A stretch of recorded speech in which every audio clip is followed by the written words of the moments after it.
Hi friends, இன்றைக்கி நம்ம பார்க்க போகிறது டிசி படத்தோட ட்ரெய்லர் ரிவ்யூ தான். ஸோ இந்த படம் வந்து பார்த்திங்கன்னா நம்ம லோகேஷ் கனகராஜ் நடிச்சிருக்காரு. அண்ட் தென் இப்போ ரிலீஸ் ஆகுது வெயிட் பண்ணிகிட்டு இருக்க இந்த படத்தோட ட்ரெய்லரை பற்றி பார்க்கலாம். படத்தோட ட்ரெய்லர் ஸ்டார்ட் ஆனவுடனே இதில் வந்து ஒரு வாக்கி டாக்கியில் சொல்கிறாங்க. அதாவது போலீஸோட வெப்பன்ஸ் எல்லாத்தையுமே திருடிட்டு போயிட்டாங்க. ஒரு வண்டியிலேருந்து வெப்பன்ஸ் எல்லாத்தையுமே ஆட்டை போட்டு போயிட்டாங்க. அது மட்டும் இல்லாமல் அவங்க அந்த ஒரு இன்ஸ்பெக்டரையும் வந்து பார்த்திங்கன்னா கையை ஒடிச்சு, இது மட்டும் இல்லாமல் உடம்பு எல்லாத்தையும் அடித்து நொறுக்கி அவரை கொடூரமாக வந்து மர்டர் பண்ணியிருக்காங்க அப்படின்னு சொல்கிறாங்க. ஸோ இந்த மாதிரி தான் அந்த ட்ரெயிலோட ஸ்டார்டிங் இருக்குது. இந்த படத்தோட பேசிக் என்ன அப்படின்னா, ஒரு பொண்ணு இருக்குது. அந்த பொண்ணை வந்து பார்த்திங்கன்னா போலீஸ் டார்ச்சர் பண்ணுறாங்க. அந்த இடத்துக்கு வர்றாரு நம்மளோட லோகேஷ். ஸோ அவர் வந்து காப்பாற்றுறாங்க. அந்த பொண்ணு யார், எதுக்கு அவங்கள டார்ச்சர் பண்ணுறாங்க அப்படின்றதுக்கு பின்னாடி அதே நேரத்தில் இங்கிட்டு வந்து இவர் வந்து ஒரு கேங்ஸ்டர் ஆகிறாரு. ஸோ போலீஸ் எல்லாத்தையும் பழி வாங்குறாரு.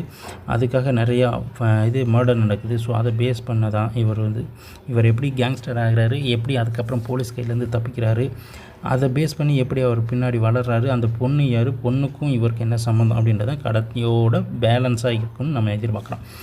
வழக்கம் போல் லோகேஷ் இல்லாமல் இந்த படத்தில் ஒரே துப்பாக்கி சூடு, ரத்தம், வெட்டு, கொலை,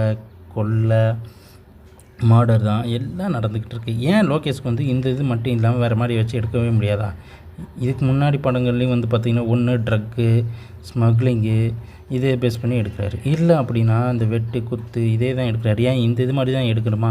இதுக்கு முன்னாடி இது மாதிரி இல்லாமல்லாம் படம் எடுக்க முடியாதா? ஏன்னா நீங்கள் எடுக்கிற படத்தை பார்த்துட்டு நிறைய பேர் அதே மாதிரி ஃபாலோ பண்ண ஆரம்பிக்கிறாங்க. சென்னை சைஸ்லாம் போய் பார்த்தோம்னா நிறைய பேர் இதே மாதிரி இருக்குதுன்னு சொல்லிட்டு நியூஸ் அப்டேட் பண்ணாங்க. ஸோ சாரா ப்ளீஸ் ஸ்டோரியை கொஞ்சம் மாற்றுங்க. ஏதாவது கதையில் ஒரு சில இடங்களில் இந்த மாதிரியான ஒரு கொடூரமான ஒரு ஸ்கில்லை கொண்டு வாங்க. ஏன்னா நீங்கள் பண்ணுறதை பார்த்துட்டு நிறைய பேர் இதே மாதிரி ட்ரை பண்ணி உண்மையிலே பண்ணுறாங்க. ஸோ லோகேஷ் சார் ப்ளீஸ் மாற்றுங்க. உங்கள் கதையெல்லாம் நல்லா தான் இருக்குது, நாங்கள் இல்லைன்னு சொல்லலை. பட் இனிமேல் வர ஏதாவது இப்படி கொண்டு வராதீங்க. நன்றி.